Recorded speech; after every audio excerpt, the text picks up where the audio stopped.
What would you do if a stranger offered you everything you ever wanted, but only if you stayed with him for one night?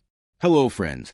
Before we dive into today's incredible story, please hit that like button, share this with someone who loves dramatic tales, and subscribe to Viral Tales so you never miss our amazing stories. We love hearing from you, so tell us in the comments where you are watching from right now. Now, let's meet our main character. The morning air was cool and fresh as Emma Chase pulled her old car up to the biggest house she had ever seen. The mansion sat on top of a hill, like a king watching over his kingdom. Its walls were made of gray stone, and tall windows sparkled in the early sunlight. Emma grabbed her bag of cleaning supplies and stepped out onto the crunchy gravel. Her phone buzzed with a text from her boss. The message said she would be cleaning for Mr. Thompson this weekend. Just 2 days of work, but the pay was good. Emma needed every dollar she could get.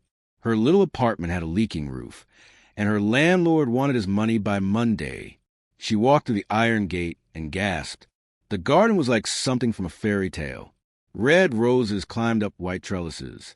Purple flowers lined the stone path. A fountain sat in the middle, with water trickling down like tiny diamonds. The grass was green and perfect, stretching out as far as she could see. Then she heard it. The sound of someone humming. Near the rose bushes, a man was working. He wore an old gray shirt with dirt stains on it.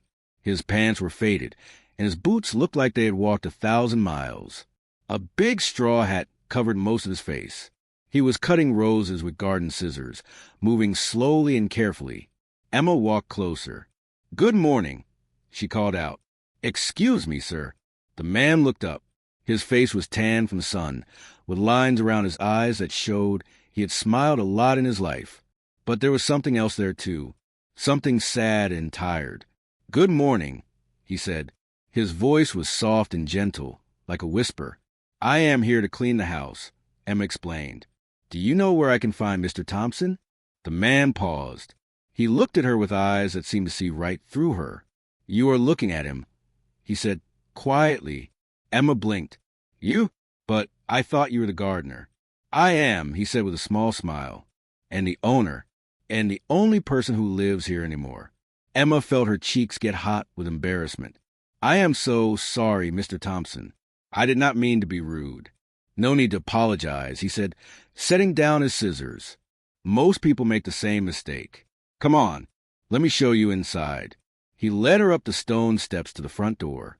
When he pushed it open, Emma's mouth fell open. The inside was even more amazing than the outside. A grand staircase curved up to the second floor. Crystal lights hung from the ceiling like frozen stars. But everything was covered in white sheets. Dust floated in the air like tiny ghosts. "It has been a while since anyone cleaned properly," Mr. Thompson said. His voice sounded hollow in the big empty space. "Take your time. Do whatever you think needs doing." Emma set down her bag and pulled out her supplies. As she started wiping down the tables, she noticed Mr. Thompson had not left. He stood by the window, staring out at the garden. "Do you need something else, sir?" she asked. He turned to face her. "Call me William," he said. "And no, I just forgot what it feels like to have someone else in this house." Emma smiled.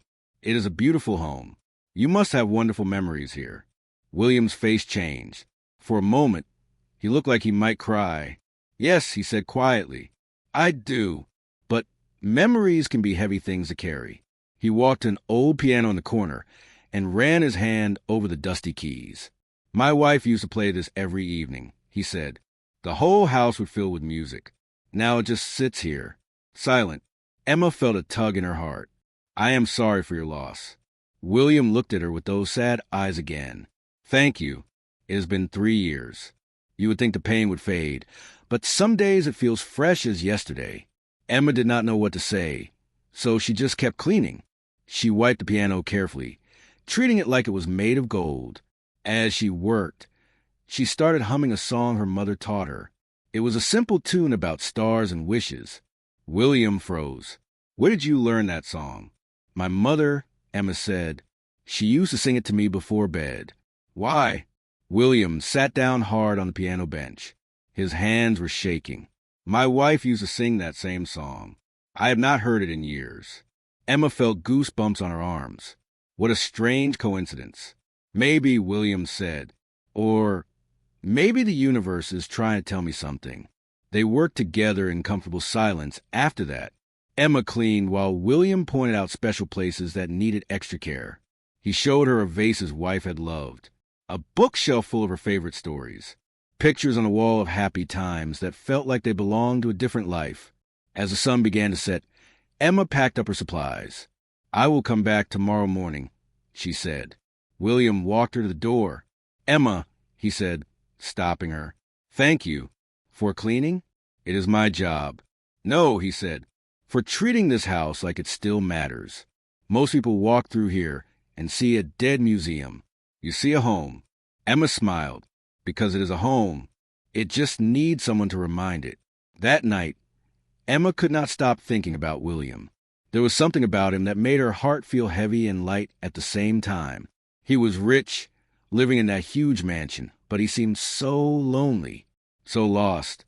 She wondered what it must be like to have everything money could buy, but nothing that really mattered. As she lay in her small bed, staring at the ceiling, Emma made a decision. Tomorrow she would not just clean. She would try to bring a little bit of life back into that sad, beautiful house. What she did not know was that William was lying awake too, thinking about her, thinking about that song, thinking about the impossible choice he would soon have to make, a choice that would change both their lives forever. The clock struck midnight, and neither of them slept. Emma arrived at the mansion the next morning with a bag of supplies, and something extra. She had stopped at a small flower shop and bought a bundle of fresh sunflowers. They were bright yellow and cheerful, the kind of flowers that made you smile just by looking at them. When she reached the garden, William was already there. But this time he was not working. He was sitting on a stone bench, hunched over, one hand pressed against his chest. His face was pale and twisted with pain. "Mr. Thompson." Emma dropped everything and ran to him. "Are you okay?" William tried to wave her away, but his hand was shaking. "Just a bad moment," he said through gritted teeth. "It will pass." Emma knelt beside him. "This does not look like just a bad moment. Should I call someone? A doctor?" "No doctors," William said firmly. Then his voice softened. "Please, just sit with me for a minute." Emma sat down next to him on the bench. She did not say anything. Sometimes silence was the best medicine. After a few minutes, William's breathing became slower and steadier. The color came back to his face. "Thank you," he said quietly. "What is wrong with you?" Emma asked gently. "And please do not tell me it is nothing." William looked at her for a long moment, as if deciding whether to trust her. Then he sighed deeply. "I am dying, Emma. My heart is giving up. The doctors say I have maybe 3 months left. Maybe less." Emma felt like someone had punched her in the stomach. 3 months? But you seem so strong. You were working in the garden yesterday. William gave a sad laugh. "I have good days and bad days. Yesterday was a good day. Today started as a bad one, but you showing up made it better." Emma looked down at the sunflowers she had dropped. They were scattered on the grass like fallen pieces of the sun. "I brought thee for your house," she said. "I thought they might brighten things up." William picked up on the flowers. His eyes grew wet with tears. "My wife loved sunflowers. She said they were nature's way of smiling." Emma felt her own eyes fill with tears. "I did not know. I just thought they were happy flowers." "They are," William said, "just like you." They spent the morning together in a way that felt strange and comfortable at the same time. Emma cleaned the house, but William followed her from room to room. He told her stories about each space. The library where he proposed his wife. The dining room where they hosted parties for 100 people. The bedroom where they dreamed of growing old together. She never got to grow old, William said as they stood in the master bedroom. "Cancer took her when she was only 45. I was supposed to go first. That was always the plan." "Plans change," Emma said softly. William looked at her with an expression she could not read. "Yes," he said, "they do." As afternoon came, Emma made them both lunch. She found some bread and cheese in the kitchen and made simple sandwiches. They ate outside by the fountain, watching the water sparkle in the sunlight. "Can I ask you something?" William said. "Of course. Why are you being so kind to me? You are here to clean, not to be my companion." Emma thought about it. "Because you look like you need a friend. And honestly, I could use one too." William smiled. "What is your story, Emma Chase? Why is a young woman like you cleaning houses?" Emma looked down at her sandwich. "My mom got sick 2 years ago. The medical bills were huge. I dropped out of college to take care of her and work. She died anyway, and now I'm stuck with all the debt. I clean houses because it pays better than working at a restaurant." "I am sorry," William said. "Losing a parent is one of the hardest things in life." "The hardest part is feeling like I failed her," Emma admitted. "I could not save her. I could not even make her last days comfortable. We were always worried about money." William was quiet for a long time. Then he said something that made Emma's heart skip. "What if I told you I could change that? What if I could give you enough money to pay off every debt, go back to school, and live the life your mother wanted for you?" Emma stared at him. "That is very kind, but I could never accept charity." "It would not be charity," William said. His voice had changed. It was more serious now, more urgent. "It would be payment for something I need. Something only you can give me." Emma felt a chill run down her spine. "What do you need?" William stood up and walked to the fountain. He stared into the water like he was looking for answers. "I am dying alone, Emma. My wife is gone. We never had children. My business partners were never really friends. When I die, I will die in that big empty house with no one holding my hand." He turned to face her, and Emma saw something desperate in his eyes. "I do not want to die alone. I want to feel alive one more time. I want to feel connected to another human being." Emma's mouth went dry. "What are you asking me?" William took a deep breath. "Spend one night with me, not as a maid or a caretaker, just as a person. Talk with me. Share a meal.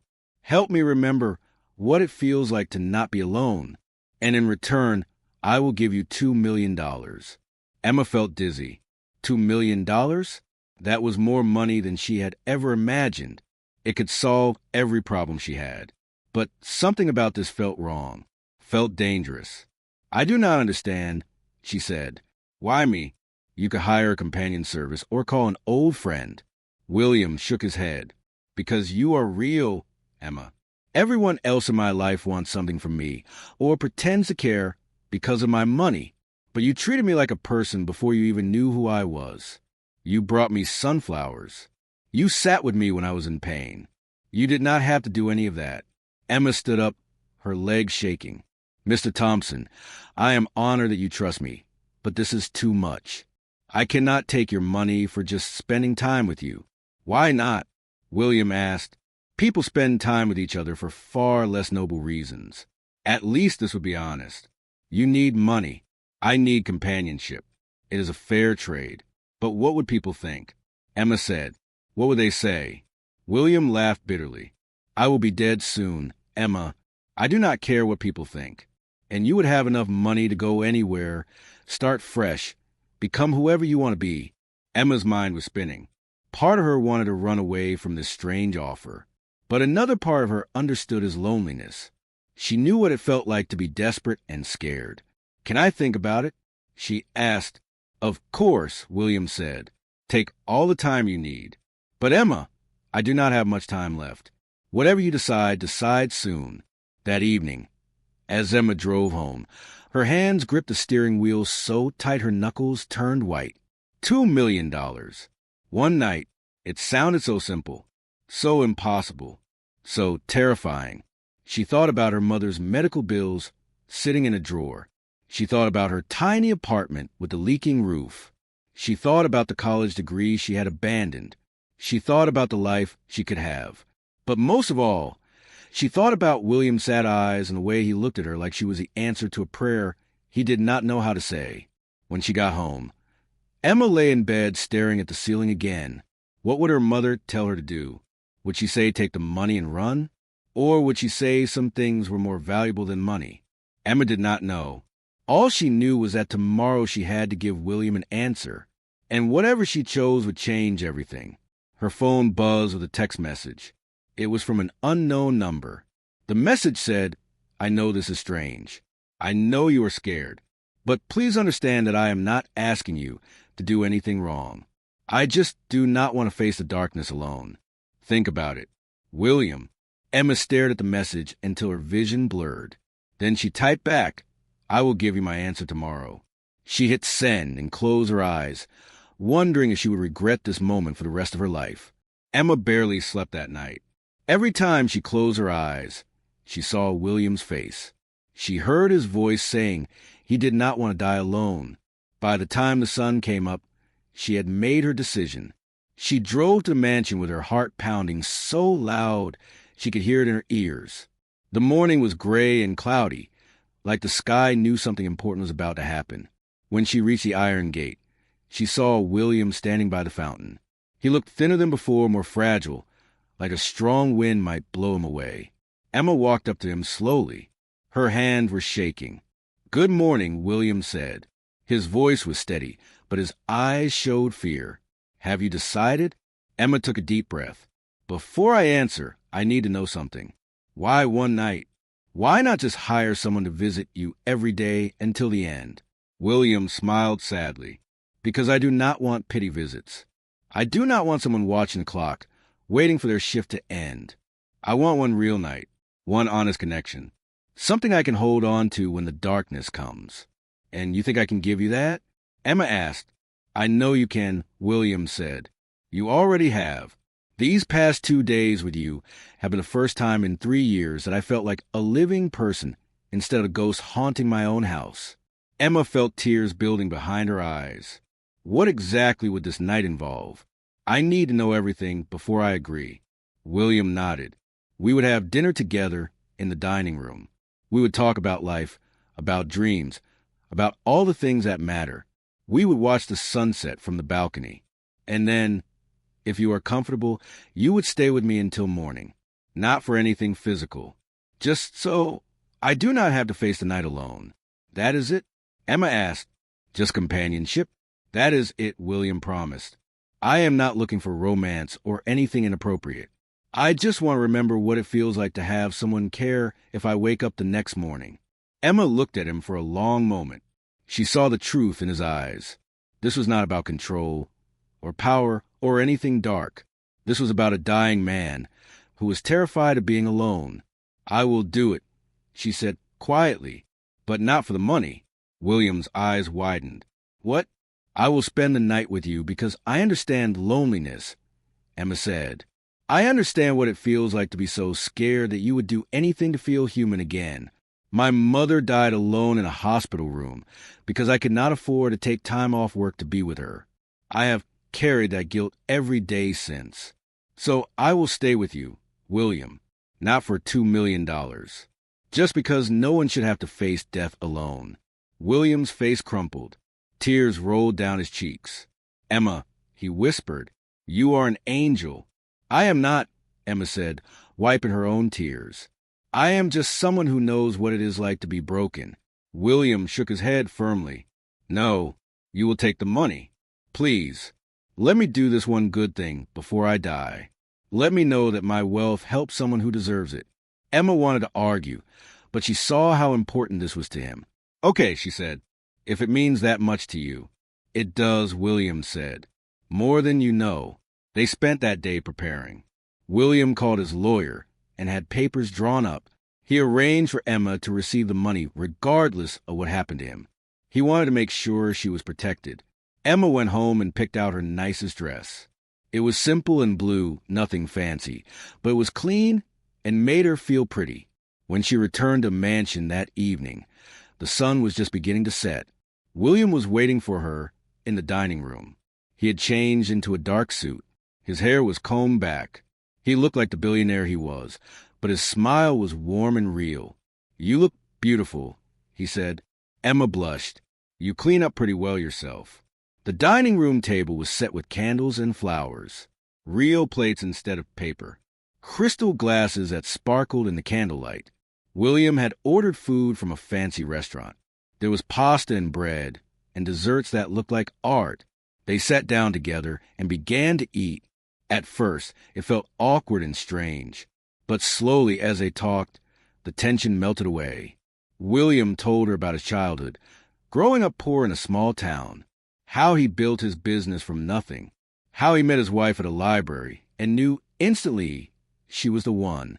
Emma told him about her dreams of becoming a teacher, about her mother's laugh and the way she could make anyone feel special, about the small apartment where they lived and how they decorated it with dollar store decorations to make it feel like home. Hours passed like minutes. They talked and laughed and even cried together. William shared his regrets about working too much and missing precious time with his wife. Emma admitted her fear that she would never amount to anything, that she would always be stuck cleaning other people's houses. "You are meant for so much more," William said. "I can see it in you. The strength, the kindness, the fire that has not quite gone out. Promise me you will use this money to become who you are supposed to be." "I promise," Emma said, and she meant it. As the candles burned low, they moved to the balcony. The night sky was full of stars, more than Emma had ever seen. They sat together on a bench, wrapped in blankets, watching the universe spin above them. "Do you believe in heaven?" William asked. "I want to," Emma said. "I want to believe my mother is somewhere safe and happy. That death is not just the end." William nodded. "I hope I see my wife again. I hope she will forgive me for taking so long to join her." "She will," Emma said softly. "Love does not die just because bodies do." They sat in comfortable silence for a long time. Then William spoke again, his voice barely a whisper.